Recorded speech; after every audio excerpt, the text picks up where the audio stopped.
Yo, what's up, y'all? It's Cohen back here again tonight with another episode of After the Buzzer. I am recording this before the end of the Bulls-Lakers game and before the end of the Raptors-Trailblazers game, so I apologize if anything crazy happened at the end of those. I have to be up early in the morning, and I want to talk about a few of these games, so the video is coming out a little bit earlier than those games might end, but I do want to start off and talk a little bit about the Phoenix Suns. They beat the Minnesota Timberwolves tonight, 99-96. And if I asked you who in the NBA had the largest winning streak right now, who would you say? Maybe you would say the Warriors if you didn't realize that they lost last night. Maybe you would say like the Wizards, who are on top of the Eastern Conference or something like that. It's the Phoenix Suns. And I feel like I've seen no one talking about them. They're 10-3 and on a 9-game win streak. They start off 1-3 and they haven't lost since. The Phoenix Suns have been low-key kind of dominating and no one's really talking about them. It's kind of similar to what we saw last season where people kind of underestimated the Suns. Before the season, I told people, don't sleep on the Suns. What they did was not a fluke. They were a really good team and a team that is capable of making the NBA Finals. And a lot of people said, you're completely wrong. And then, here they are, 10-3, right behind the Warriors for the top seed in the Western Conference. Not only that, but they've been doing it without DeAndre Ayton for the most part. He missed 5-6 games up until this one, and then tonight he came back. Chris Paul, Devin Booker, and DeAndre Ayton, the big three, all had over 20 points. Chris Paul, 21 and 8 assists. 29, 5 and 5 for Devin Booker, and then 22 and 12 for DeAndre Ayton.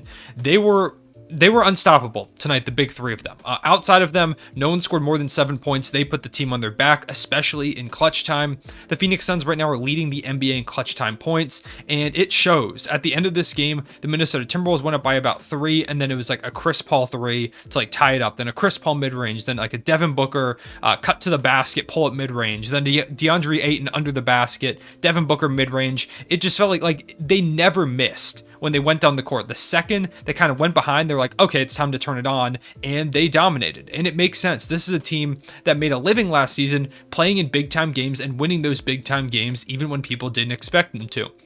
Chris Paul has been one of the most clutch players in the league these past 2 seasons, and over the course of his career, Chris Paul has always been a guy that can get you a bucket whenever you need it.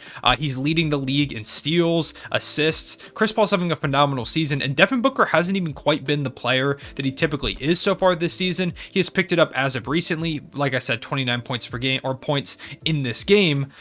But doing it without Devin Booker being fully healthy, or Devin Booker not quite being the player he usually is, DeAndre Ayton missing time, it's been very impressive what the Phoenix Suns have managed to do. Some people are going to talk about how their schedule might have some weak points in it. You can only play who's in front of you, and winning 9 games in a row, no matter who you're playing, is very impressive in the NBA, especially this weird NBA right now, where it feels like any team can win on any given night. It doesn't matter who it is, unless you're the Rockets, then probably not. But I'll talk about the Rockets in a second. It's weird, and I don't know why I haven't been seeing anyone talk about the Phoenix Suns. Like, I honestly didn't even realize they were on an 8-game win streak until last night. I was going to make a video about them earlier today, and I was like, okay, like they're on this 8-game win streak. That's kind of crazy that no one's talked about it. Now they're on a 9, and once again, scrolling through my timeline, no one's talking about it. Phoenix Suns are flying under the radar, and they're doing it in the way they did it last season. Big time buckets from Chris Paul and Devin Booker. DeAndre Ayton being a defensive presence and getting them some buckets. He looks a lot like the player that kind of turned up in the playoffs, and they need to pay him ASAP because DeAndre Ayton is that guy. And when you have a big three like those three, you have a guy like Mikal Bridges locked up long term, you've got to secure that core going forward because Chris Paul doesn't look like he's going to slow down anytime soon. And like I said, in this weird NBA where it feels like any team can beat anyone on any given night, there's still COVID stuff. Everything's super uncertain. The NBA feels very, very wide open right now. It doesn't feel like there's any one team that is going to dominate or any one given contender in each conference. The Suns need to take advantage, lock up DeAndre Ayton, knock that whole controversy out of the way, continue playing your basketball, and they could make a run back to the finals. A lot of people before the season said they were frauds, they couldn't do it again, that they only won because of injuries. You can only play who's on your schedule, and the Phoenix Suns were a team that was worthy of making the finals. They dominated in the regular season for a reason. They're dominating right now. They're not a fluke. Stop calling the Phoenix Suns a fluke because they're really nice. As for the Timberwolves side of the ball, it was a really painful game. Anthony Edwards only 9 points, 35 and 13 from Cat, 22 from D'Angelo Russell. But once again, it's just so frustrating to watch the Minnesota Timberwolves because they should be so much better than this, especially in crunch time. Karl-Anthony Towns had double-digit points in the fourth quarter, and then the end of the game, it was like tough step-back shots from D'Angelo Russell. He did hit a tough pull-up mid-range. I will give him credit for that, but it was just like bad shots, and like I don't know why they didn't give Cat the ball. I don't know why you don't let your all-time great shooting offensive center touch the ball when he's on fire. He's been killing it in the fourth quarter. I don't understand why they don't get him the ball, why Chris Finch doesn't say, hey guys, maybe we should try and get Cat some touches. I just don't understand it. They're one of the most frustrating teams to watch, especially when it comes down to the clutch time. And it really showed where these two teams are at in crunch time, with the Timberwolves just not having their identity figured out, and the Phoenix Suns being one of the best clutch teams in the league. There's a reason the Phoenix Suns came out of this with a win, and they're now on a, once again, like I'm going to say, NBA leading 9-game win streak. Next, the Houston Rockets, as I mentioned, are this team is awful. It feels like they lose by 30 every night. The only team that they've lost to, or that they've beaten so far, is us, and they beat us by like 20, 30 points. So, once again, goes to show how weird the NBA is right now. They lost by 34 to the Memphis Grizzlies. They have no playmaking on this roster whatsoever. Kevin Porter Jr., I know they're experimenting with him at point guard. He did get injured in this game, so hopefully he's able to come back soon. I wouldn't be surprised if he rests for a little bit. There's no point in trying to rush him back. He's hopefully an important part of their future, and if you rush him back, you risk re-injury. So I wouldn't be surprised if they keep him out for a little bit. But I don't think he's a point guard. I don't think that's the role he fits. I know they're trying that out, but he's averaging more turnovers than assists, and they just can't seem to initiate any offense. Jalen Green is struggling so far with efficiency. He's a rookie guard. That's to be expected. And it's part of because it doesn't feel like anyone can generate him any touches. He has to get everything off the dribble. Their best playmaker is Alperen Şengün, who's been decent, but he's not at the level where he should be your team's primary creator. Of course, John Wall could be this team's primary creator, but they're sitting him out for tanking reasons, and he doesn't want to play for a team that's as bad as this. He would help them a lot, but they are sitting him. So there's just no playmaking on this roster. The Houston Rockets look very much lined up to get the number 1 overall pick unless they turn it around drastically. And if a guy like Kevin Porter Jr. is going to miss time, it's only going to make things harder for them. No Eric Gordon in this game. It's just a really bad team. They're just bad. I know a lot of Rockets fans have been complaining about Steven Silas. I would like to see what he would get the opportunity to do with an actual competent roster, but I can't say I've been super impressed with the way that he's coached so far. Once again, this roster is just not very good at all, so it's not all on him, but they've got some problems. They have no playmaking, and they can't consistently score at all. Not even against the Grizzlies defense that's been really bad as of recently. 22, 6, and 6 for John Morant in 25 minutes. He did what he had to do and then got out of the game. 15 for Kyle Anderson, 16 from Dillon Brooks, 18 from Jaren Jackson Jr. as the Grizzlies steamroll the Rockets. Next, Mavericks Nuggets. In this game, Nikola Jokic, 35, 16, and 6, continues to bolster his MVP case, even in a loss by 10 to Dallas. Kristaps Porzingis, story of the game with 29, 11, and 3. This was the Kristaps. If they could get this Kristaps on like any given night, if this is the player he could be, this Mavericks team would be a contender. They would.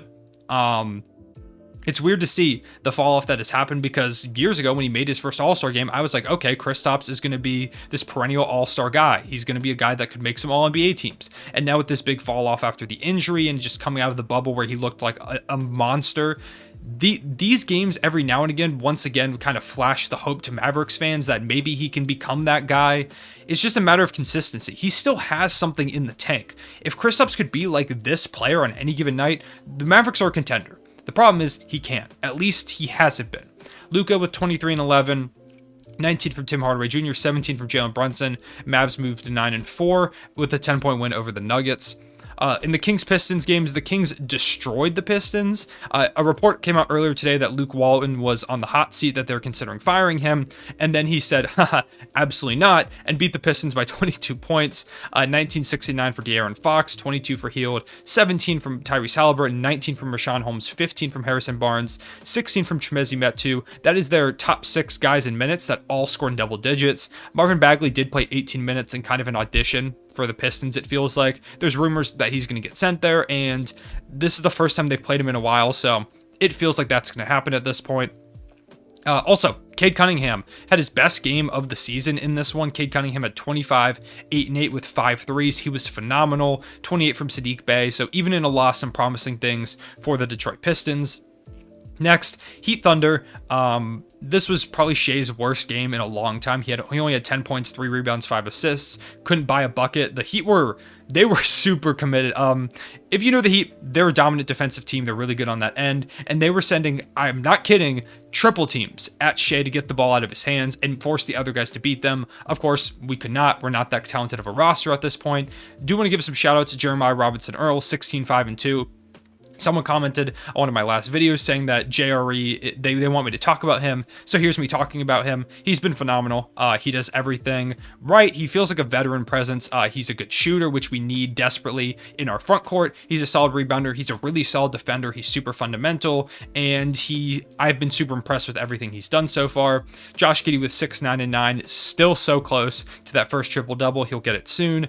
20 from Lou Dort, who has now scored 20 in 4 straight games and is looking like a legitimate two-way threat at this point. If he can continue to score like this, Lou Dort quickly becomes one of the best up-and-coming two-way players in the league. 11 from Pokuševski, who had a really solid game. 5 blocks for Darius Bazley, which is a career high for him. On the side of the Heat, Tyler Hero just torched us with 26, 7, and 6. He was hitting ridiculous shots. We just could not stop him as he continues terrorizing the league on his way to possibly the 6th Man of the Year award. He did start in this one without Jimmy Butler and Bam Adebayo, but it just shows how good Tyler Hero can be. Next, Pacers-Knicks. Really the story of this one, I will give a shout out to some Pacers guys real quick before I talk bad about them. 21-15 from Sabonis, 22, 8, and 7 from Malcolm Brogdon, and 17 from LeVert. The problem was they scored 84 points in this game. 10 points in the fourth quarter. They didn't make a single field goal after the 7:30 mark in the fourth quarter. The Knicks not only locked up, but the Pacers just went ridiculously cold. And this is a Pacers team that has too much talent, especially scoring-wise, to go scoreless for that long. Even if the Knicks are a great defense, which they are, 11 and 11 from Julius Randle, 16 from Kemba, 14 from Rose, 16 from Quickly, who's been having kind of a sophomore slump, so it's cool to see him get those buckets. The Knicks just really locked up, moved to 8-6 on the season. But the Pacers, you can't have this. It was like nobody could buy a bucket. It didn't matter what they did. Stifling defense and just awful offense from the Pacers to make it a awful game to watch. So those are my thoughts on the games that I did want to talk about. There are some other games, like I said, that went down. There are the Lakers and I'm forgetting which team they're playing. Lakers Bulls, that's the game I wanted to mention. And then the Raptors Trailblazers game are going on as I'm recording this video, so I apologize that I did not get to those. If something crazy happened, I'll make a video on it tomorrow. But for right now, I appreciate y'all watching. Make sure to leave a like and subscribe. I will see you all later. Real one, say it back.